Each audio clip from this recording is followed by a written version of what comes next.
Assalamualaikum warahmatullahi wabarakatuh. Bismillahirrahmanirrahim. Alhamdulillahirabbil alamin. La ilaha illallah wahdahu la syarikalah. Lahul mulku wa lahul hamdu wa huwa ala kulli syai'in qadir. Asyhadu an la ilaha illallah wa asyhadu anna Muhammadan abduhu wa rasuluh. Allahumma shalli ala Muhammad wa ala ali Muhammad kama shallaita ala Ibrahim wa ala ali Ibrahim fil alamina innaka Hamidum Majid. Bapak-bapak sehat semuanya? Saya nanya bapak-bapak ya Bu ya. Jadi ibu belum ditanya ya. Jadi kalau belum ditanya diam. Mana bapak-bapak berkerudung? Bapak-bapak sehat Pak? Alhamdulillah. Ibu-ibu bahagia Bu? Alhamdulillah. Apa? Insya Allah?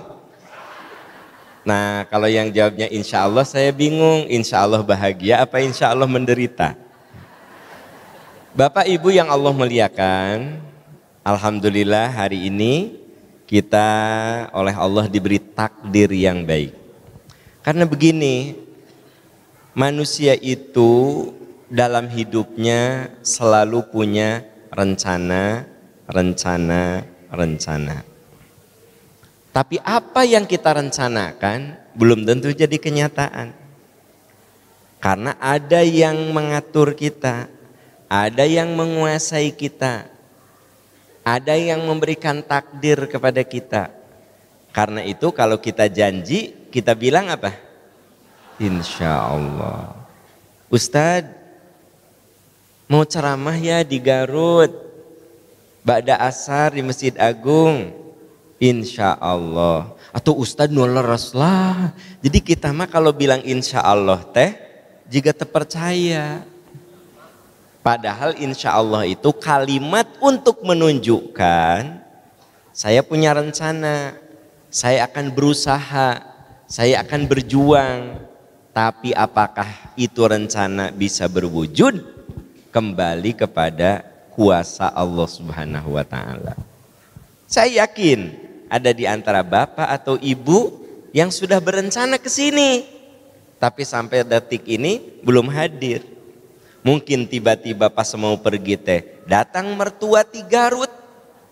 Neng, badai kamana badai ngaos, mertua datang di Garut. Terjadi tah datang ke sini. Padahal sudah direncanakan dari kemarin. Karena itu kalimat pertama yang harus kita sampaikan di sini, alhamdulillah. Allah memberikan takdir yang baik atas rencana-rencana kita yang baik. Bapak Ibu yang Allah muliakan, ada satu riwayat, sekalipun riwayat itu sebenarnya secara periwayatan ada yang bilang sahih, ada yang bilang dhaif ya. Ada doa saat kita masuk di bulan Rajab. Apa doanya? Allahumma barik lana fi Rajab wa Sya'ban wa balighna Ramadan. Ya Allah, beri kami keberkahan di bulan Rajab. Beri kami keberkahan di bulan Sya'ban dan sampaikan umur kami di bulan Ramadan. Walaupun ini hadis hasan, tetapi masih bisa dipakai karena sifatnya doa. Ya, doa mah pakai bahasa sendiri juga boleh. Nah, kita sekarang ada di bulan Sya'ban. Tanggal berapa? Tanggal 17. Tanggal 17 ya. Sekarang Maret tanggal 9 Maret. Ramadan tanggal berapa? Puasa kita mulai tanggal berapa? 23 Maret, 1 Ramadan. Nah, 23 Maret. Jadi kapan kita mulai saum? 1 Ramadan. Gitu. Awasnya eta teh sering ada yang salah. Hari Ramadan iraha 23 Maret. Nah, hiji Ramadan. Nah, kadang-kadang suka ada yang beda perhitungan Masehinya. Tapi sebenarnya selama puasanya di 1 Ramadan nggak masalah. Ya. Kayak tahun kemarin, apa tahun kapan? Ya, teman-teman di Muhammadiyah sudah puasa, pemerintah belum. Ya, mana yang benar? Dua-duanya benar karena 1 Ramadan gitu. Ya kan, yang penting 1 Ramadan. Urusan jatuhnya 1 Ramadan nanti itu 23 Maret, urusan 1 Ramadan itu jatuhnya 24 Maret, eta mah tergantung metode yang dipakai. Mau hisab apa ru'yat, sudah selesai. Tong sok pasea. Nu penting mah puasa teh mulai inget tah. Ulah salah jika tadi 23 Maret 1 Ramadan. Nah, insya Allah semoga Allah menghantarkan kita ke 1 Ramadan. Wa balighna Ramadan. Ya Allah, sampaikan kami semua hingga Ramadan. Nah, Bapak Ibu, hidup itu harus selalu apa? Kita harus selalu melakukan evaluasi. Di sini ada yang punya perusahaan, pasti suka dievaluasi. Tahun iya rugi apa untung, bahkan ada yang dievaluasinya per bulan, bahkan per minggu. Minggu iya dagang teh untung apa rugi, bulan iya untung apa rugi. Nah, saum juga kita harus mulai dengan melakukan evaluasi. Dari evaluasi itu kemudian kita membuat rencana. Apa Bu rencana Ibu di bulan Ramadan ini? Kieu cenah. Teboga rencana. Bu, rencana Ibu Bapak di bulan Ramadan apa? Nah, gini, biasanya orang itu kalau sebelum Ramadan banyak rencana. Insya Allahnya saya mah Ramadan ayeuna one day one juz. Jadi sebulan insya Allah khotam. Rencana. Aku mah pokoknya mah Ramadan ayeuna mah nggak akan absen sholat malam taraweh saya mah. Saya mah Ramadan iya tidak akan absen hadir di majelis taklim. Bu, Pak, bagus nggak sih banyak rencana gitu? Bagus. Karena Islam itu mengajari kita untuk punya azam. Apa Bu? Ajam. Apa Bu? Nah, orang Indonesia mah gitu sok pronunciation-nya ya, makhorijul huruf sok salah teh. Apa Bu? Ajam. Bukan, azam. Fa idza azamta fatawakkal 'alallah. Apa itu azam?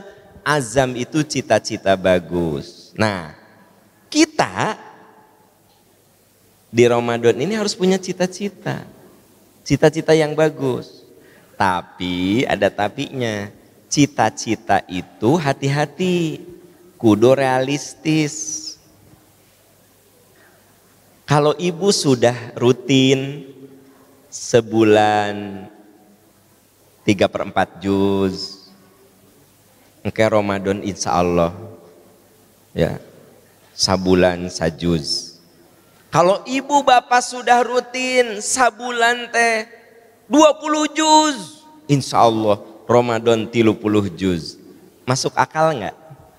Realistis. Eta aya jamaah nu tara maca Quran.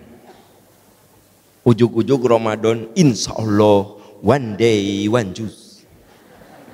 Insya Allah aku mah Ramadan tamat Al-Quran. Nah, itu menjadi tidak realistis. Kemungkinan tidak terlaksananya lebih besar. Kenapa? Tara maca Quran, tara kapangaosan, tara tahajud, tiba-tiba pokoknya Ramadan full sholat malam. Pokoknya Ramadan full dengar tausiah. Pokoknya Ramadan khotam Al-Quran. Tapi hari-hari biasanya tara maca Quran. Rajin maca Quran kakara ta'awud geus heuy. Alif lam mim, shadaqallahul adzim. Tapi bagi bapak ibu yang rutin sehari, paling tidak 1 juz, punya target, insya Allah pokoknya Ramadan mah 1,5 juz. Jadi gini, cita-cita itu harus berbasis kepada kebiasaan. Jadi kita kudu lebih membesarkan aksi daripada ekspektasi. Jadi yang paling penting itu aksinya. Tidak apa-apa. Saya mah pokoknya Ramadan sedekah tiap hari 5.000. Tapi bener aksi. Ya. Insya Allahnya paling tidak ya 1,5 juta lah sehari. Hari penghasilan sebulan 2 juta. Kan tidak asup akal. Jadi yang saya bilang ekspektasi, apa itu ekspektasi? Harapan itu harus sesuai dengan aksi. Sebenarnya yang paling penting itu aksinya. Aksinya. Perbuatan nyatanya. Ya. Nah, walaupun sekali lagi kita disuruh untuk selalu punya harapan yang besar, harapan yang agung, harapan yang hebat, cita-cita agung. Itu namanya apa Bu, Pak? Tadi cita-cita agung. Azam, ya. Itu cita-cita agung. Kalau kita minta surga, harus minta surga apa, Pak? Firdaus. Ya Allah, beri hamba surga Firdaus, surganya para nabi ya Allah. Agung. Jadi jangan gini, ya Allah beri saya surga, kelas melati juga nggak apa-apa ya Allah. Saya mah di halamannya juga udah cukup ya Allah. Entong kadah ukeun surga Firdaus. Ya kan? Gitu. Nih adik-adik, ada yang belum nikah nih ya. Minta jodoh tuh yang ideal. Jangan ya Allah beri saya jodoh. Pokoknya perempuan ya Allah. Tong gitu.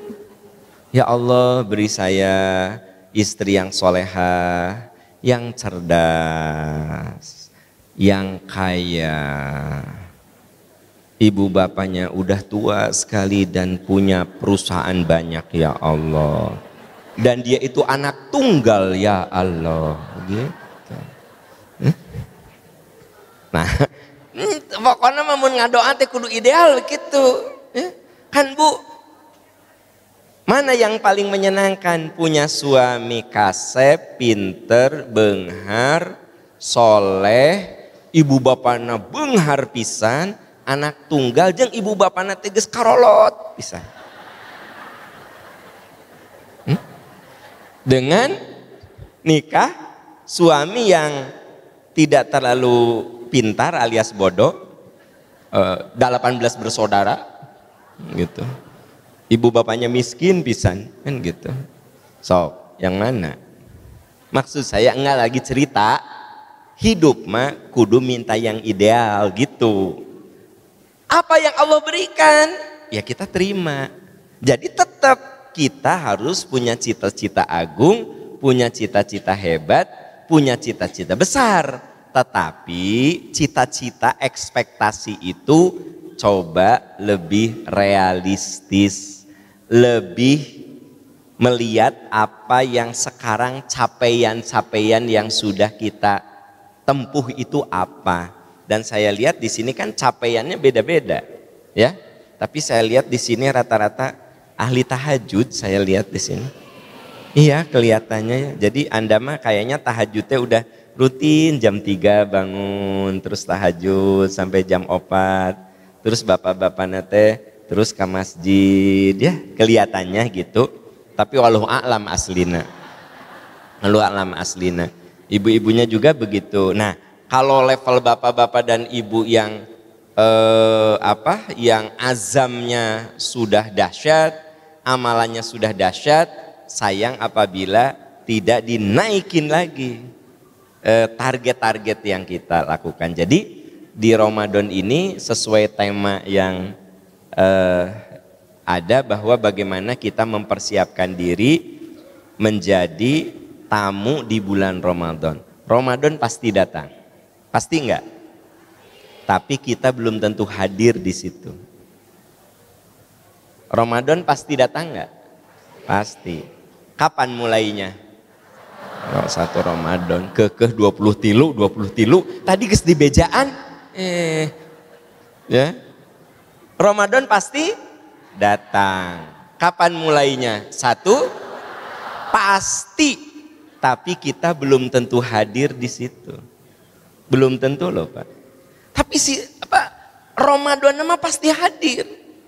Hanya kita belum tentu hadir di situ. Jadi ketika belum hadir kita sudah menyiapkan diri, sudah membangun cita-cita yang agung, maka semoga itu akan menjadi niat yang baik. Bapak Ibu, Anda tahu kan dalam Islam tuh kalau kita sudah punya niat yang baik, lalu kita tidak sampai karena uzur, bukan karena malas, kan kita dapat pahala itu. Saya ingin tanya, ada nggak yang sudah daftar haji? Hari di Garut berapa tahun nunggu haji? 20? Isami jeung di Bandung atuh. Kalau haji reguler tuh nunggu 20 tahun. Berarti orang kalau sudah daftar haji, sudah apa itu? Niat. Daftar haji, niat. Meninggal.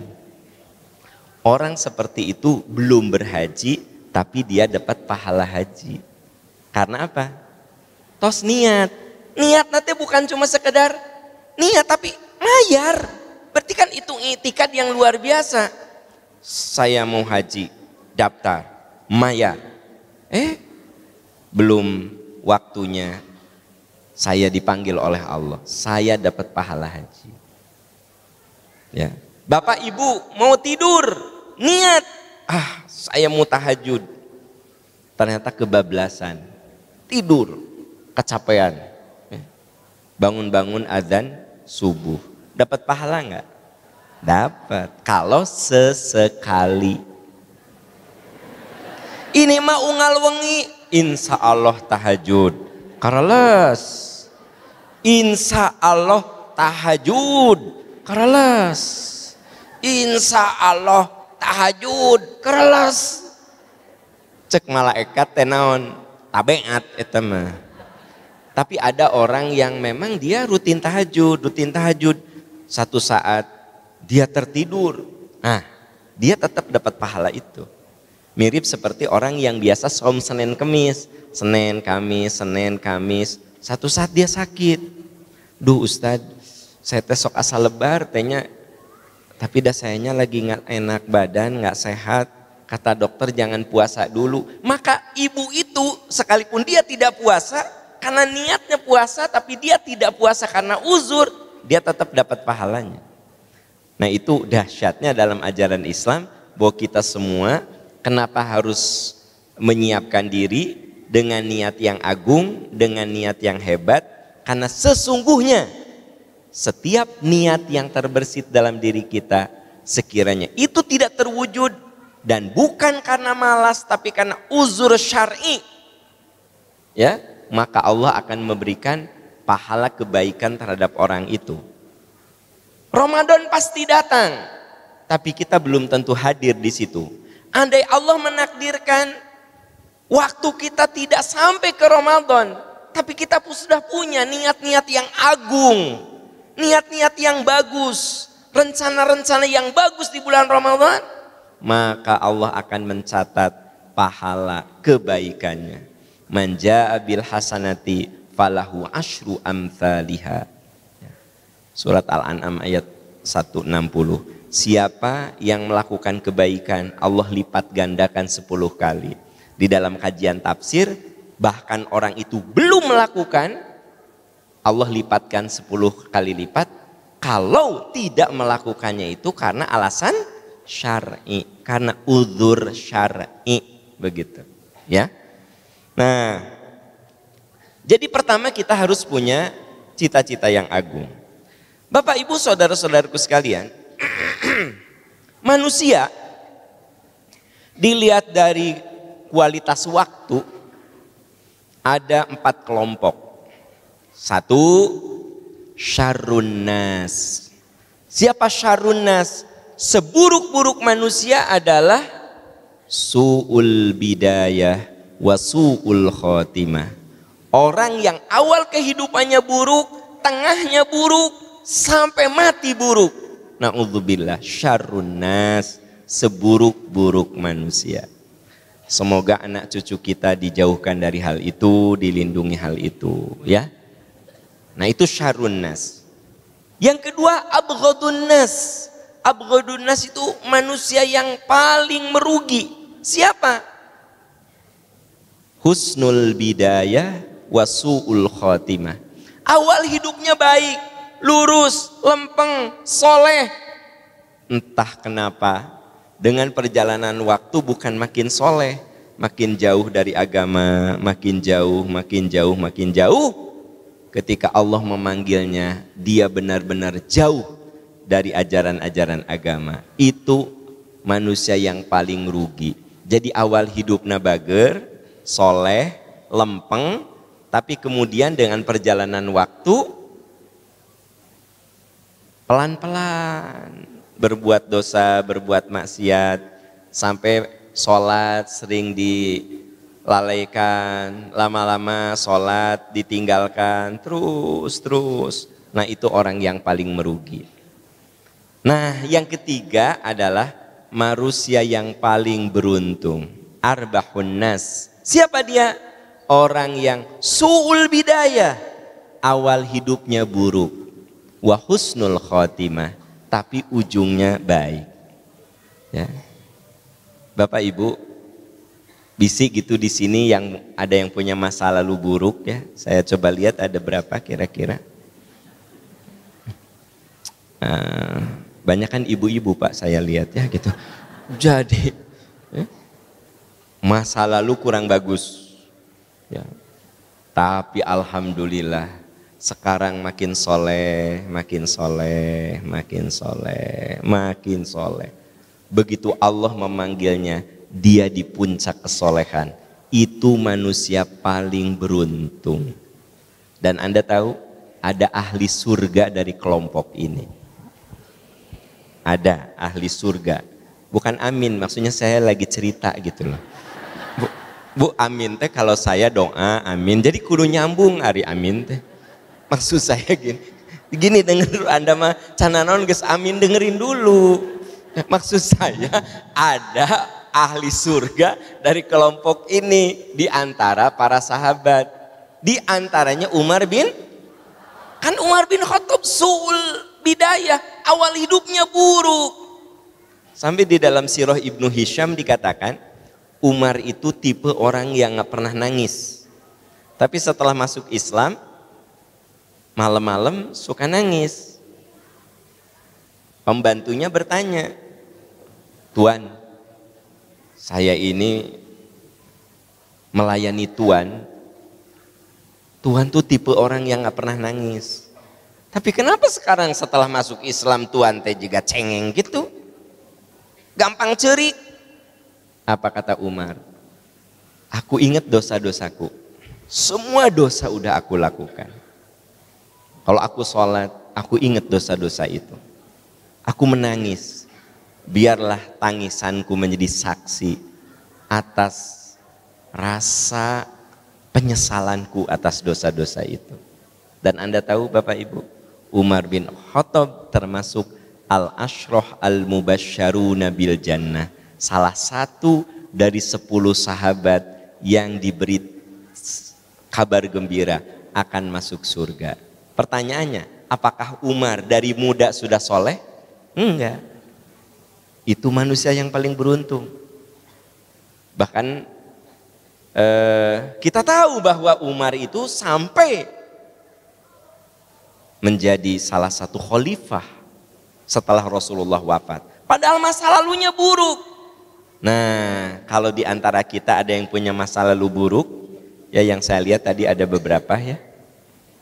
Tadi, jangan putus asa. Anda bisa jadi ahli surga. Amin. Tah kakara ayeuna amin. Anda mah ari urang didoakeun cicing. Ari urang can ngadoa geus amin. Cobalah yang rada nyambung atuh. Semoga kita semua jadi ahli surga. kita gitu. Ya.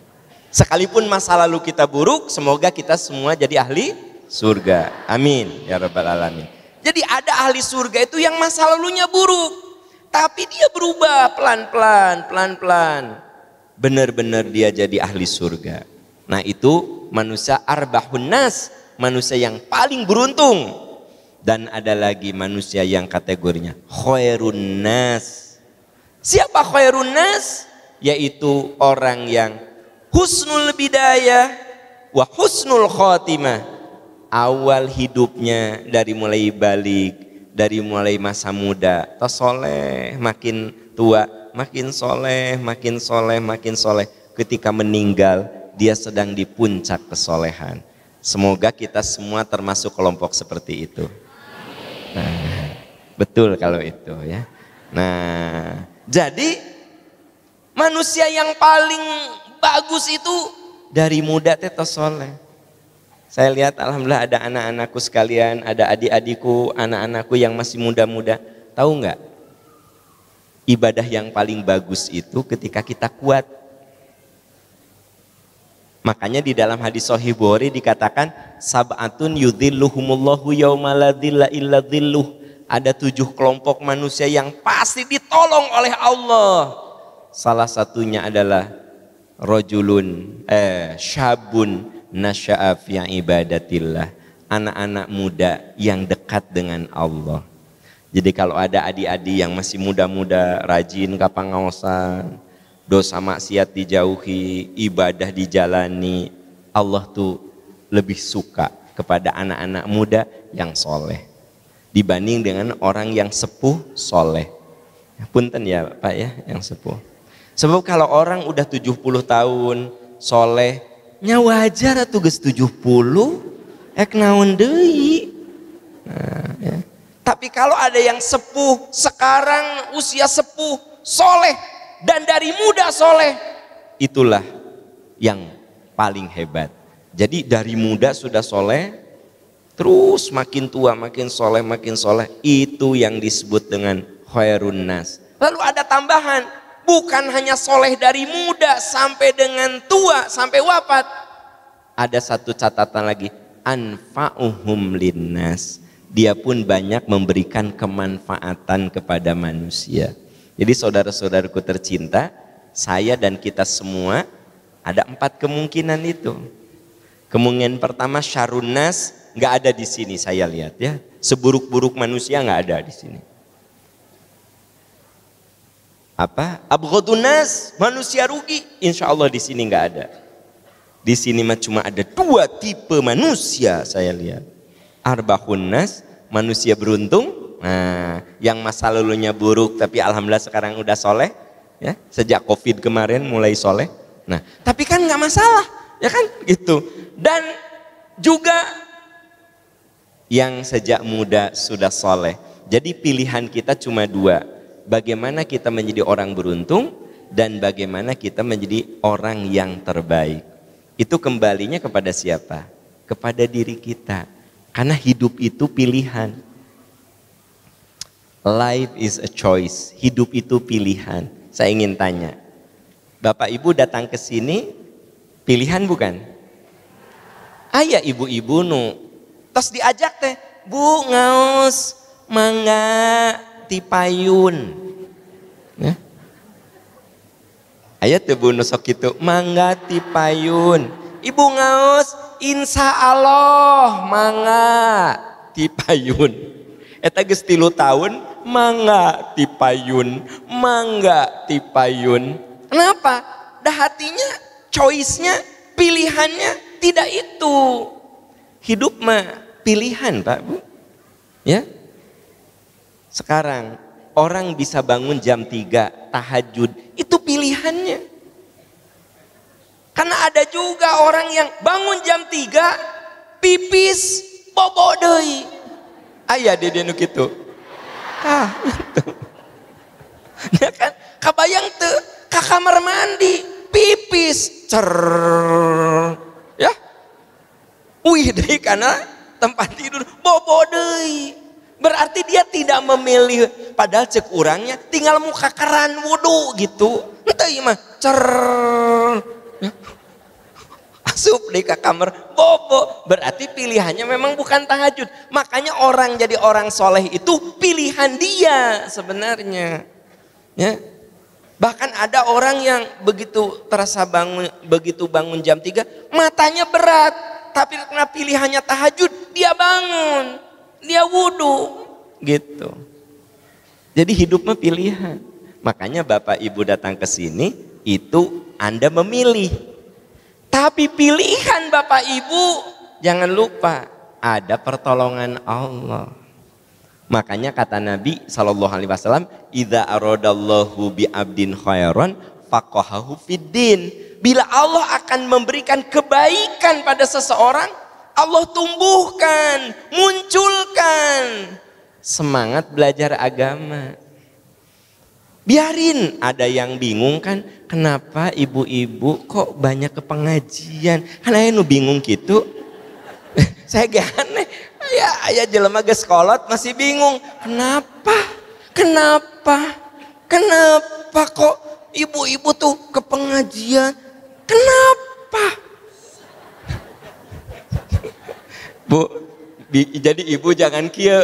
Mama, kunaon tara ke pengajian? Abis ayah nu bingung. Ulah ngaji, we urang mah. Ya, da urang mah diundang ku Allah. Bapak Ibu yang hadir di sini diundang ku Allah, digerakkan hatinya untuk datang. Bahkan bukan hanya datang, mungkin saja memaksakan diri. Jalan kaki, ya, naik angkot, dan tentu yang nebeng pun ada, saudara-saudara. No nebeng gitu, teteh badai ngaos, ngiring lah gitu. Tapi ibu dengar ya, kalau nebeng, ibu jangan suka ngatur yang punya mobil. Biasa ente belok kelas sakedik tak ke apotek, sakedik tak mau 5 menitnya, nggak boleh ibu gitu teh. Ibu teh udah nebeng, ke rumah nebeng ngatur nu boga mobil, nggak boleh. Ya, tong seserian bu, Ari yang punya mobil mah dah moal wani nyarios moal. Mun Pak Aam, Ustad Aam wani nyarios. Ya. Bade ka pangaosan ngiringnya hayu. Pas uyeuhna teh eta di apotek lirehna sakelapnya 5 menit. Tak ibu kieu kedahna mah saya turun. Kunaon? Saya mau beli obat. Sok we mangga neng teras gitu lem antos 5 menit. Ini penyakit orang nebeng, please jangan menjadi beban orang yang ditebengi, saudara-saudara sekali. Ya, jangan mengganggu keikhlasan dan ketulusan orang yang ditebengi. Nah, ini nasihat untuk para tebenger, ya. Tebenger. Nah, Bapak Ibu, saya kembali ke pembicaraan awal bahwa kita kesini itu pilihan kita, tapi ada kuasa Allah. Allah gerakkan hati kita. Makanya kalau orang tidak digerakkan hatinya, dah mau datang. Percaya bu, ada yang rumahnya di depan masjid. Aya pangaosan, eta DKM sudah. Assalamualaikum ibu bapak, ustadznya sudah ada di masjid. Silakan datang, sebentar lagi mau dimulai. Eta teh si sound system teh si speaker kieu tah kana imahna teh. Kieu tah. Dan tidak terusik atuh. Paling dia nangtung ningali tina hordeng. Kosong keneh, tutup deh. Begitu sendal sudah banyak, henteu kaluar oge. Betul hidup itu pilihan, tapi tetap harus ada kuasa Allah yang menggerakkan hati kita. Makanya kita selalu berdoa, Rabbana la tuzigh qulubana ba'da idh hadaitana wa hab lana min ladunka rahmatan innaka antal wahhab. Ya Allah, jangan palingkan hati kami. Setelah Engkau memberikan hidayah, beri kami istiqomah, lurus, konsisten dalam kebaikan. Berikan kepada kami rahmat-Mu ya Allah. Bapak Ibu bisa datang ke sini karena Allah ngasih cinta, ngasih rahmat. Ada kekuatan untuk datang, berjuang, Allah memberikan cintanya. Innaka antal wahhab, sesungguhnya ya Allah engkau maha pemberi karunia. Nah jadi Bapak Ibu yang Allah muliakan, jelaslah bahwa hidup itu pilihan, ya. Tapi di balik pilihan kita itu ada kuasa Allah Subhanahu wa taala. Disitulah manusia butuh yang namanya kekuatan doa. Supaya pilihan-pilihan kita itu, kalau itu baik, sama Allah dipermudah. Kalau itu buruk, sama Allah dibelokkan. Pilihan buruk kita itu diganti dengan yang baik-baik. Maka hidup kita menjadi terjaga, terbimbing. Makanya ciri orang yang dapat hidayah Allah Subhanahu wa taala, famay yuridillahu ayyahdiyahu yashrah sadrahu lil Islam. Kalau Allah akan memberikan hidayah, Allah bukakan hati orang itu untuk mengamalkan Islam. Yang dimaksud Allah bukakan hatinya untuk mengamalkan Islam, orang itu nggak merasa berat, kita nggak merasa berat, kita nggak merasa lelah, ya kita nikmati saja, dinikmati, ya begitu. Nah pertanyaannya, bagaimana caranya supaya jiwa kita itu bertumbuh dalam kebaikan? Karena yang namanya Ramadan itu melatih kita untuk bertumbuh, ya. Bertumbuh itu artinya berkah. Anda bisa lihat misalnya di dalam surat Al-A'raf ayat 79, walau anna ahlal qura amanu wattaqau la fatahna alaihim barakatim minas sama'i wal ard. Sekiranya penduduk langit, sekiranya penduduk satu bangsa itu beriman dan bertakwa, Allah buka, ya, pintu-pintu keberkahan dari langit dan bumi. Berkah itu artinya tumbuh dalam kebaikan.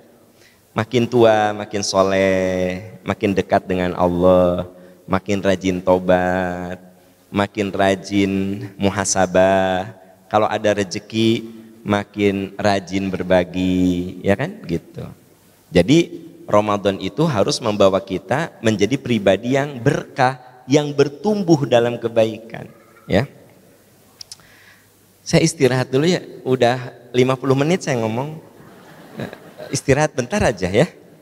Biasa. Ya, bismillahirrahmanirrahim. Supaya kalau ceramah terus kan takut capek ya, biar agak fresh dulu tadi istirahat. Ibu bapak, Ali bin Abi Thalib radhiyallahu an pernah memberikan nasihat kepada kita. Nasihatnya itu sangat agung, sangat hebat. Apa katanya? Jaga hatimu, bersihkan hatimu, karena itu akan menjadi pikiranmu. Jadi kita tuh kudu bebersih hati, sing bersih hati, bersih. Sebab kalau hati kita kotor, nanti pikiran kita kotor. Kalau hati kita bersih, pikiran kita bersih. Makanya bersihkan hatimu. Karena itu akan menjadi pikiranmu. Jaga pikiranmu untuk tetap bersih, benar, lurus. Karena itu akan menjadi ucapanmu. Jadi jalmi mun hatena bersih, pikiranna bersih, nyariosna bersih. Ya. Temen ganti mobil, Masya Allah, tabarakallah, teteh ikut bahagia mobilnya menisai. Hatena bersih ente, pikirannya bersih, omongannya bersih. Tapi mun hatena kotor, temen ganti mobil, legeg lah duit di mana atuh. Jika nama ngiridit, pada ek lebaran, tangke geus lebaran teh dijabel. Mual kuateun mayar, ngan kan jelemana kitunya pamer pisan. So, hati kotor, pikiran kotor, lisan kotor. Jaga hatimu, karena itu akan menjadi pikiranmu. Jaga pikiranmu agar bersih, karena itu akan jadi ucapanmu. Jaga ucapanmu, karena itu akan jadi perbuatanmu. Ibu bapak, kenapa kita kudu bicara baik-baik, kudu benar. Misalnya di An-Nisa ayat 9 sampai Allah berfirman, wal yakhshal ladzina law taraku min khalfihim dzurriyyatan di'afa khafu 'alaihim falyattaqullaha wal yaqulu qaulan sadida. Hendaklah kamu khawatir sekiranya kamu meninggalkan generasi yang lemah. Jadi kita teh kudu khawatir kalau anak cucu kita menjadi generasi lemah. Lemah ekonominya, lemah imannya, lemah fisiknya. Falyattaqullah, kamu takwa sama Allah. Waliyaqulu qaulan sadida, hendaklah kamu bicara benar. Karena dari bicara yang benar akan lahir perilaku yang benar. Kalau bicara kita tidak benar, kotor, itu akan jadi perilaku kotor. Matematika, pelajaran matematika nilainya berapa, A? 6. Genep. Mamah baheula 3. Tapi mamah belajar, akhirnya jadi 7. Genep. Bisa 10. Sok anak mamah mah pinter, belajar terus. Maka si anak jadi semangat belajar. Matematika sabarahan nilainya 6. Bodoh jika bapak maneh. Bodoh karena ngitung teh bodoh. Apa kata budak teh? Yes, bapak urang ge bodoh. Bodoh. Ya. Matak di sini ada ustadz yang mengajarkan mengaji, itu saya suka kagum. Ibu-ibu salah juga suka. Ayo bu, ulangi bu. Dzalika, dalika. Ibu lihat saya ya. Dzalika, dalika. Ibu. Akhirnya kata guru nate, ya bagus ya. Ayo bagus. Supaya besoknya datang lagi, belajar lagi, coba kia. Bodoh ya. Nah. Apa? Mama kunaon teu ngaji lagi nyari hate disebut bodoh ku si ustad. Bapak Ibu, jadi jaga lisan karena itu akan jadi perilaku. Ya. Nah, jaga perilaku kita untuk lurus. Ya, sesuai dengan hati kita yang lurus, pikiran kita yang lurus, lisan kita yang lurus, perbuatan kita lurus. Kudu dijaga. Karena perbuatan itu akan menjadi kebiasaan kita. Perbuatan diulang, itu jadi kebiasaan. Aya henteu ibu-ibu nu suamina kalau habis mandi andukna disimpen di kasur, aya?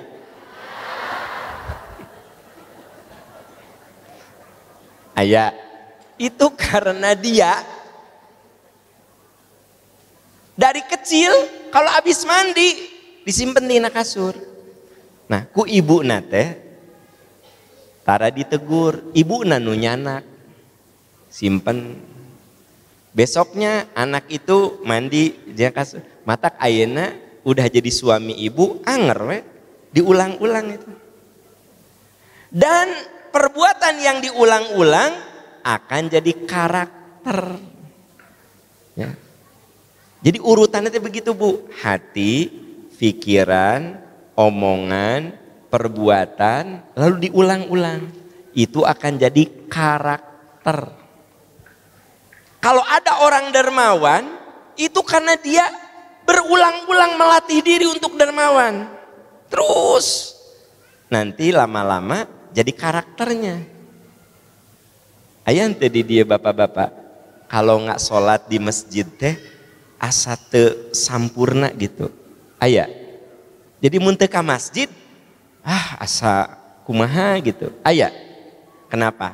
Karena itu diulang-ulang di masjid, jadi karakter. Begitu henteu di masjid, asa ada yang kurang gitu. Di sini ada nggak kalau tidak sholat rawatib itu asa lebar teh? Kenapa? Karena Anda sudah mengulang-ulang rawatib itu. Diulang lagi, diulang. Mun teu rawatib teh, mun bas ka masjid teh kaburu qomat. seperti ada sesuatu yang hilang. Tapi nutara rawatib mah kalem ya, komat, sudah komat. Beres ya sudah beres. Karena tidak ada, jiwanya itu tidak nagih gitu. Jadi sesuatu itu akan jadi karakter kalau sudah diulang-ulang. Nah jadi gini, manusia itu terbentuk karakternya melalui proses yang panjang. Dimulai dari hati yang bersih, lalu dari hati yang bersih, pikiran bersih, lisan bersih, dari lisan perbuatan, dari perbuatan kalau diulang itu menjadi karakter. Nah, Ramadan itu harusnya menjadikan kita menjadi karakter yang indah, yang bahasa Al-Qur'annya la'allakum tattaqun, Al-Baqarah 183. Dari mana kita memulai karakter ya? Tadi kan karakter itu terbentuk memang dari perjalanan panjang, dari hati, pikiran, ucapan, perbuatan. Nah oke, kita akan mulai dari bahwa karakter kita itu baik, karakter itu lurus, itu walau bagaimanapun harus dimulai oleh diri kita sendiri. Jadi yang paling tahu sifat, tabiat, baik, buruk itu diri kita. Ya gak sih? Sok, merenung 30 detik, pikirkan apa keburukan kita. Pasti ada. Pak. Oh keburukan saya ini. Ari teteh naon? Abdi mah alhamdulillah rajin ibadah, mong seneng pamer abdi mah. Montos tahajudnya difoto si sajadah teh. Terus diposting. Terus ditulis, alhamdulillah malam ini hamba bisa bersujud di hadapanmu ya Allah. Nanti kata teman-teman teh, Masya Allah, tabarakallah. Terus si teteh seneng, ya Allah ini banyak sekali. Nah, berarti eta sifat buruk, coba di Ramadan ini perbaiki. Gitu. Perbaiki. Jadi semua orang itu punya sifat-sifat buruk yang hanya diketahui oleh dirinya sendiri. Dan yang paling jujur menemukan keburukan kita adalah kita sendiri. Makanya kita kudu pandai menemukan apa sih kekurangan saya. Apa sih sisi diri saya yang harus saya perbaiki itu apa gitu. Ya ibu-ibu nukia, alhamdulillah Pak Am, saya mah tarang ngalawan ka suami teh. Ngan eta sok nulis dina status WA. Teu ngalawan. Jadi aya ibu-ibu muda maklum kan teu gaduh asisten rumah tangga, tidak punya pembantu. Anakna teh 3 SD kelas 1, TK sama anu 2 tahun. Ibu kabayang tah teu gaduh pembantu ya, beberes di ruang tamu ya. Pindah ke ruang tengah, budak ke ruang tamu, hancur ruang tamu teh. Beberes kasur ya kan gitu. Ya, kakara beres naik. Lu loncatan, hancur deui. Nah suamina teh kalau pulang suka gini, imah teh menimpa balatak naon wae atuh di imah. Paham aku teh sok keheul. Ti mimiti manehna ini ka kantor, nembe ka balik abdi teh gawe di imah teh, ngepel, nyuci piring, ya nyuapan budak. Balik di kantor teh kalaka ngomong teh kieu. Naon wae di imah menimpa balatak, keheul Paham. Tapi abdi mah tara ngalawan. Cicing we, ngan sok tara kuat nulis di status WA. Aing mah babu, mending babu digaji gitu. Memang tara ngalawan, cicing cicing. Ngan eta kelemahan teh. Sok nulis dina WA status. aing mah babu mendingan babu digaji. Geus kitu teh salakina mah tara maca status. Tara maca. Tambah panas atuh. Nu sok maca status teh babaturana atuh di WA. Ceu ani aya naon yeuh. Nah. Jadi artinya itu contoh Pak. Manusia mah sok aya we lemahna teh. Ibu tadi bisa nahan emosi teu ngalawan ka salaki. Ketika suami bilang, "Di imah teh naon wae atuh meni pabalatak." Ah cicing we. Jigana mah nu kitu teh solehah. Tapi kelemahannya eta sok nulis di status. Nah, gitu. Datang mertua, ya kan gitu. Bager, mama bade hoyong naon dipangmasakeun. Tapi begitu mertua pulang, nulis di status. Ya kan gitu. Mun datang manehna, pasti aing nu capek. Mun datang manehna, aing nu capek. Bu sayang, artinya gini orang mah, jika bager, jika soleh, tapi ada sisi dalam kehidupannya yang paling tahu teh kita sok. Ya, dalam ditanya hiji-hiji mah itu bakal ngararaku ya naon. Tapi saya nggak akan nanya, ya, nggak akan nanya. Ayah ibu-ibu, Pak Am, saya udah nikah 10 tahun, suami saya mah tiis, lempeng. Kumaha Bu? Sugan sok muji tara. Sugan sok manggil yang eueuh cinta no. Manggil teh kieu nya, manehna gitu. Atuh kan cenanya manggil ke istri ge Nabi ge kan manggil ke istri teh Humairah nya. Dia mah itu. Jeung teu aya romantisnya. Oke, cek sate Bu. Kumaha kalau suami ibu tuh romantis banget sama ibu, kumaha? Ya tuh alhamdulillah Pak Am. Tapi dia juga romantis ke wanita lain. Mau ngatuh. Nah, tuh ya. Eta mendingan nu mana Bu? Apakah suami ibu teh nu lempeng, teu romantis ka ibu, tapi ke istri nu sanes kita romantis. Mending nu kitu atau dia romantis ke ibu dan juga romantis ke wanita-wanita lain? Pilih mau nu mana? Romantis tapi cuma ke saya. Artinya disitulah kita harus bisa menemukan apa kekurangan diri kita. Itu yang pertama. Identifikasi kekurangan diri kita. Terus itu yang pertama. Berjuang memperbaiki diri. Yang pertama mah disebutnya muhasabah, yang kedua mah disebutnya muaqobah. Muaqobah itu berjuang memperbaiki diri. Tadi teteh-teteh nusok nulis di status WA, aing mah babu, mending babu digaji. Sok tulis aing mah titik-titik, udah aja gitu. Aing mah titik-titik, udah aja. Paling tidak kan lama-lama sembuh. Harus berjuang untuk memperbaiki diri.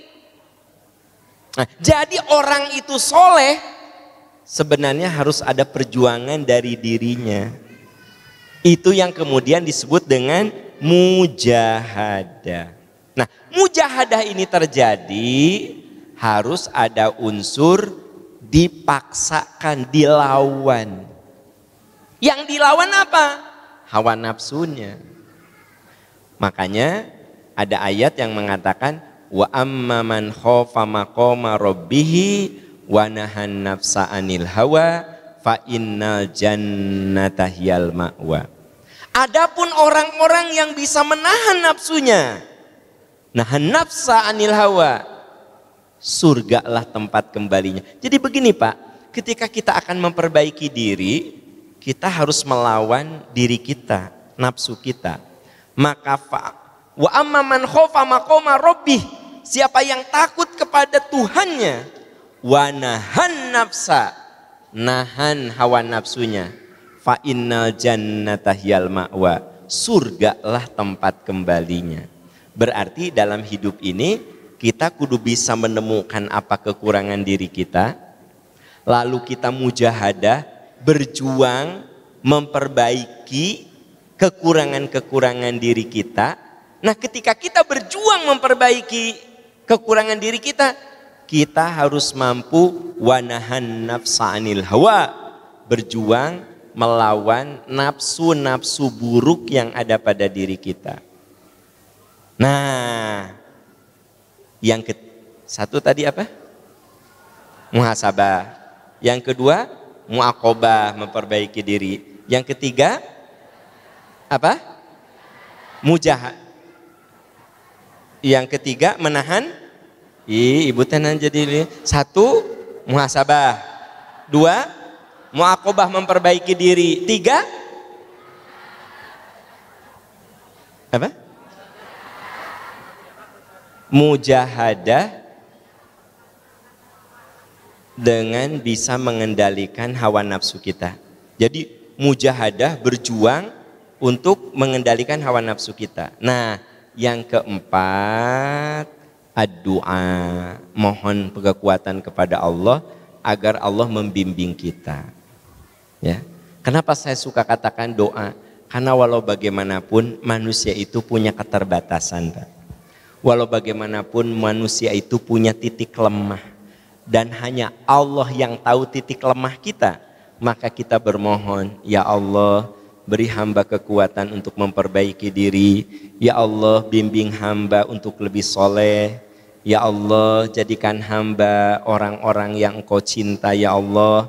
Atau bahasa doa yang paling mudah dihafal, Ali Imran ayat 8. Rabbana la tuzigh qulubana ba'da idh hadaitana.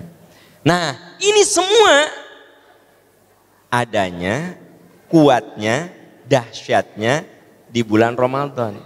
Makanya tema kita ini bagaimana kita menyiapkan diri menjadi tamu di bulan Ramadan. Karena Ramadan mah pasti datang. Hanya kita belum tentu hadir. Tapi walaupun kita tidak hadir, kan kita sudah nawaitu. Begitu Ramadan hadir, yang tadi kita laksanakan, kita evaluasi, ya. Kemudian kita berusaha untuk memperbaiki diri. Kemudian kita berusaha untuk bersungguh-sungguh mengendalikan hawa nafsu kita, dan kita selalu bermohon kepada Allah. Semoga dengan langkah-langkah itu azam kita. Tadi di awal saya katakan, faida azamta, cita-cita agung kita bisa kita raih menjadi manusia yang la'allakum tattaqun. Nah, Bapak Ibu, orang takwa kalau dipanggil oleh Allah pasti dianya tersenyum, orang di sekitarnya akan menangisi. Itu ciri orang takwa. Innalladzina qalu rabbunallah, orang yang mengatakan Tuhan kami Allah, tatanazzalu alaihim sumastaqamu, istiqomah, tatanazzalu alaihimul malaikah. Nanti kalau meninggal, malaikat akan turun dan menyambut ruhnya. Apa kata malaikat?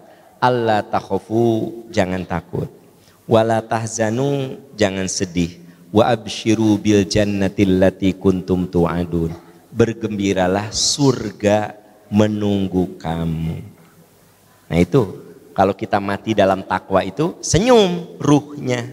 Mungkin orang hidup akan menangisi, tapi kita yang meninggalnya tersenyum. Kenapa tersenyum?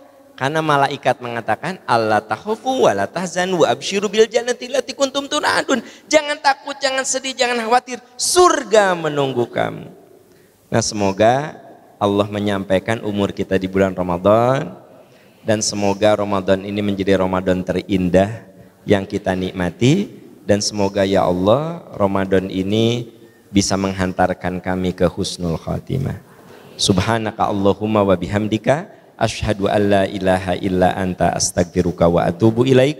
Rabbana atina fid dunya hasanah wa fil akhirati hasanah wa qina adzabannar. Subhanaka rabbika rabbil izzati amma yasifun wa salamun alal mursalin. Amin ya arhamar rahimin. Amin ya rabbal alamin. Walhamdulillahi rabbil alamin.